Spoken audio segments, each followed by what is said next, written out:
Voici comment ça s'applique la stoichiométrie. Alors, premier problème qui est assez simple, on doit le lire, c'est la première chose. Donc, soit l'équation ci-dessous. Si je fais réagir 0,75 mol de CH4 avec suffisamment de dioxygène, combien de mol d'eau vont être produites? La première étape, c'est toujours de balancer. Donc, si je balance, je prends ma molécule la plus complexe. Dans ce cas-ci, c'est le CH4. Je regarde les atomes de C en premier. J'en ai un à gauche, un à droite. Ça va pour le CO2. Ensuite, je vais regarder les atomes d'hydrogène. J'en ai 4 à gauche. Ils viennent en paquet de 2, donc je vais avoir besoin de 2 molécules d'eau. Il me reste le O2 à faire. Alors, je vais compter tous les O. J'ai 2 oxygènes ici et j'en ai 2 ici. Ça fait 4 oxygènes ici. Donc, de l'autre côté, pour en avoir 4, je dois mettre 2 oxygènes en évidence. Donc, ça, c'est la première étape, c'est de balancer. Je vais enlever mes traces de balancement. Je vais garder uniquement les coefficients, comme ça ici. Alors, je vais ensuite mettre ces coefficients-là en évidence. C'est ma deuxième étape. C'est les coefficients qui doivent être mis en évidence dans la colonne qui est ici. Alors, le coefficient du CH4, c'est 1. Le coefficient du dioxygène, c'est 2. Le coefficient du CO2, c'est 1. Et le coefficient du H2O, c'est 2. Maintenant, je vais mettre les données du problème dans le tableau. La première donnée, c'est que je fais réagir 0,75 mol de CH4. Le CH4, il est ici. Le nombre de moles, c'est cette rangée-là.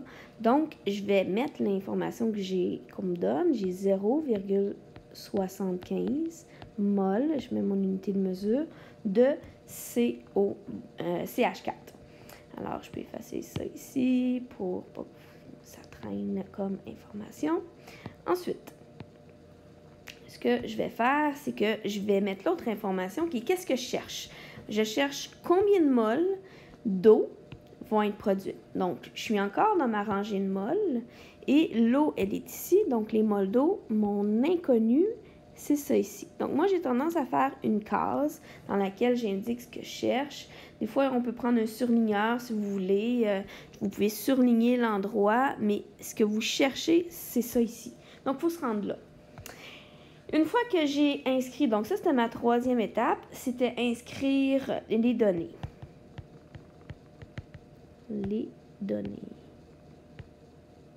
Une fois que c'est fait, la quatrième étape, bien, c'est de résoudre en utilisant les principes de stoichiométrie. Le premier principe, c'est que les moles sont toujours proportionnels aux coefficients. Donc, étant donné que je suis au-dessus de ma ligne double, donc je ne suis pas du tout dans les masses, je n'ai pas besoin de cette colonne-là.